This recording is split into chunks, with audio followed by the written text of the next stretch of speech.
ನಮಸ್ಕಾರ. Firstly Vijay sir, Ramesh ಸರ್ಗೆ thank you ಹೇಳೋಕ್ಕೆ ಇಷ್ಟಪಡ್ತೀನಿ.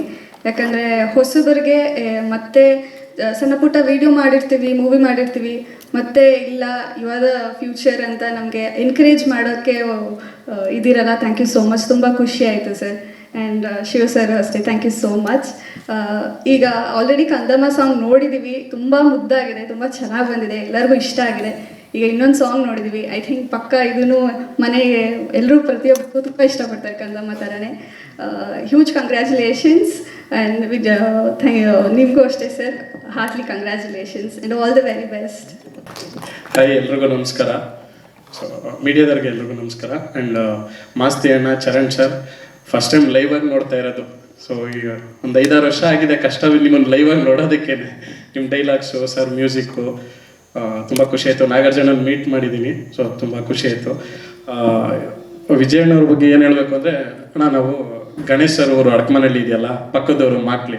ಸೊ ನಮ್ಮ ಏರಿಯಾದಲ್ಲಿ ನಾವು ಯಾರೇ ಏನೇ ಮುಂದಕ್ಕೆ ಹೋಗ್ಬೇಕು ಅಂದರೆ ಗಣೇಶ್ ಅಣ್ಣನ ಎಕ್ಸಾಂಪಲ್ ತಂತೀವಿ. ಇವಾಗ ನಮ್ಮ ಬಾಸ್ ಹತ್ರ ನಾನು ಸಿನಿಮಾಗೆ ಹೋಗ್ಬೇಕು ಅಂದರೆ ನಿಮಗೆಲ್ಲ ಯಾರೋ ಹೆಂಗೋ ಹೋಗ್ತೀಯ ಸಿನಿಮಾಗೆ, ನಿಮ್ಮ ಕಾಂಟ್ಯಾಕ್ಟ್ಸ್ ಇಲ್ಲ ಏನಿಲ್ಲ ಅಂದಾಗ ಗಣೇಶ್ ಸರ್ ಹಿಟ್ಟಾಗಿಲ್ವ ಸರ್ ಅಂತ ಅಂತೀವಿ. ಅವಾಗ ನಮ್ಮ ಬಾಸ್ ನಮಗೆ ಕೌಂಟ್ರ್ ಶಾಟ್ ಏನು ಅಂದರೆ, ಅವ್ರು ನೋಡಿ ಇಷ್ಟು ಬೆಳ್ಳಗೋರೆ, ಎಷ್ಟು ಚೆನ್ನಾಗೋರೆ, ವಿಜಯ್ ಸರ್ ಇಲ್ವಾ ಅಂತಿದ್ವಿ. ಅಂದರೆ ಟ್ಯಾಲೆಂಟ್ ಇರಬೇಕಷ್ಟೇ ಸರ್. ಆಮೇಲೆ ಬೇಜಾರು ಮಾಡ್ಕೋಬೇಡಿ ಸರ್ ಹಾಗಂದೆ ಅಂತ ನಾನು ಹೇಳ್ತಾರೆ ಸರ್. ನಮಗೆಲ್ಲ ಏನೋ ಒಂದು ಎಕ್ಸಾಂಪಲ್ಸ್ ಕೊಡಬೇಕಲ್ಲ ಸರ್. ಗಣೇಶರು ನೀವು ಅವಾಗ ನಾವು ಪರ್ಮಿಷನ್ಗಳು ತೊಗೊಬೇಕಾದ್ರೆ ಮನೆಗಳಲ್ಲಿ ನಮ್ಮ ಬಾಸ್ಗಳ ಹತ್ರ. ಸೊ 1-2 ಸಿನಿಮಾ ಆದರೆ ಲೆಕ್ಕಲ್ಲಿ 1-2 ಸಿನಿಮಾ ಗೆದ್ಬಿಡುವ ಸರ್. ಒಂದು ದುನಿಯಾನೋ, ಒಂದು ಮುಂಗಾರು ಮಳೆನೋ. ಬಟ್ 20-25 ವರ್ಷ ಅದೇ ಸ್ಟಾರ್ಡಮ್ನ ಸರ್ವೈವ್ ಮಾಡೋದಿದೆಯಲ್ಲ, ಅದು ಟ್ಯಾಲೆಂಟಿಗೆ ಮಾತ್ರ ಸಾಧ್ಯ. ಸೊ ನೀವು ಗಣೇಶ್ ಸರ್, ಎಸ್ ಸರ್, ನೀವೆಲ್ಲ ನಮಗೆ ಇನ್ಸ್ಪಿರೇಷನ್. ನಮ್ಗೇನು ಇಲ್ಲದೆ ನಾವು ಮನೇಲಿ ಒಂದು ಪರ್ಮಿಷನ್ ತೊಗೊಬೇಕು ಅಂದ್ರೂ ನಿಮ್ಮ ಹೆಸರುಗಳೇ ಹೇಳ್ಬೇಕು ನಮಗೆ. ಬೇರೆ ಏನಿಲ್ಲ ಹೇಳ್ಕೊಳಕ್ಕೆ. ನೋಡೋಕ್ಕೋಲಿ ಏನೋ ಹೈಟು, ಪರ್ಸ್ನಾಲಿಟಿ, ಕಲರ್ ಇದ್ದರೆ ಇಲ್ಲ ಬಿಡಮ್ಮ ಹೆಂಗೋ ಮಾಡ್ಕೊಂಬತ್ತೀವಿ ಅನ್ನೋ, ಅವ್ರು ಆಗಿಲ್ವಾ ಮಾಡ್ಕೊಂಬತ್ತೀವಿ ಅಂತ ಕೇಳ್ತಿದ್ವಿ. ಸೊ ಇವರಾಲ್ ಬಿಗ್ ಇನ್ಸ್ಪಿರೇಷನ್. ನಾವೇನೊಂದು ಎಜುಕೇಷನ್ ಎಲ್ಲ ಮುಗಿಸಿ ಎಲ್ಲ ಆದ್ರೂ ಸಿನಿಮಾನೇ ಮಾಡಬೇಕು ಅಂತ ಪ್ಯಾಷನೇಟಾಗಿ ಬರಬೇಕು ಅಂದರೆ ನೀವೆಲ್ಲ ತುಂಬ ದೊಡ್ಡ ಒಂದು ಇನ್ಸ್ಪಿರೇಷನ್ ಅಣ್ಣ. Thank you so much. ನೀವೆಲ್ಲ ಕನ್ನಡ ಸಿನಿಮಾದಲ್ಲಿ ಇರೋದಕ್ಕೆ thank you so much.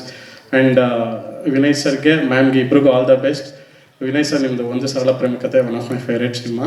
So ನೀವು ಇನ್ನೂ ಒಳ್ಳೊಳ್ಳೆ ಸಿನಿಮಾಗಳು ಮಾಡಲಿ ಅಂತ ನಿಮಗೆ ವಿಶಸ್ ಹೇಳ್ತೀನಿ. ಹಾಗೆ ಮೇಡಮ್ದೇನು ಅಂದರೆ ಸರ್, ಸಿನಿಮಾ ಆಗಿದ ತಕ್ಷಣ ತೆಲುಗು ತಮಿಳಿಗೆ ಕಳಿಸ್ಬಿಡ್ಬೇಡಿ. ಮಾಡಿದ್ರೂ ಅಟ್ಲೀಸ್ಟ್ ಕನ್ನಡ ಸಿನಿಮಾ ವರ್ಷಕ್ಕೆ 1-2 ಮಾಡಿಸಿ. ಯಾಕೆಂದರೆ 2ನೇ ಸಿನಿಮಾಗೆ ಹೀರೋಯಿನ್ ಹುಡುಕ್ತಾ ಇದ್ದೀವಿ. ಹೀರೋಯಿನ್ ಹುಡುಕೋದೇ ದೊಡ್ಡ ಕಷ್ಟ ಆಗ್ಬಿಡುತ್ತೆ. ಪ್ರೊಡ್ಯೂಸರ್ ಹುಡ್ಕೋದು ದೊಡ್ಡ ಕಷ್ಟ ಅಂದ್ಕೊಂಡಿದ್ವಿ, ಹೀರೋಯಿನ್ ಹುಡ್ಕೋದು ದೊಡ್ಡ ಕಷ್ಟ ಅಂತ ಗೊತ್ತಾಗಿದ್ದೆ ಈಗ 2ನೇ ಸಿನಿಮಾಗೆ ಹೀರೋಯಿನ್ ಹುಡ್ಕೋಕೆ ಸ್ಟಾರ್ಟ್ ಮಾಡಿದ್ಮೇಲೆ.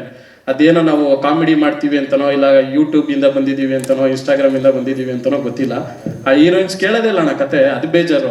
ಕತೆ ಕೇಳಿ ಅವರು ಇಲ್ಲ ಬಿಡಿ ಕತೆ ಚೆನ್ನಾಗಿಲ್ವೋ ಅಂತ ಹೇಳಿದ್ರೆ ಓಕೆ, ಕತೆನೇ ಕೇಳಕ್ಕೆ ರೆಡಿ ಇರಲ್ಲ.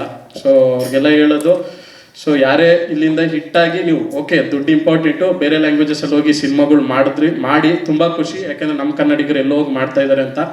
ಬಟ್ ವಾಪಸ್ ಬಂದು ವರ್ಷದಲ್ಲಿ 1 ಇಲ್ಲ 2 ವರ್ಷಕ್ಕೊಂದು ಒಂದು ಕನ್ನಡ ಸಿನಿಮಾ ಮಾಡಿ ಅಂತ ಕೇಳ್ಕೊತೀನಿ. Thank you so much. ಇಲ್ಲಿ ಕರೆಸಿದ್ದಕ್ಕೆ ರಮೇಶ್ ಸರ್ಗೆ, ಶಿವಸೇನಾ ಸರ್ ಒಂದು ಐಡಿಯಾ ಕೊಟ್ಟಿದ್ದಕ್ಕೆ ಸರ್ಗೆ.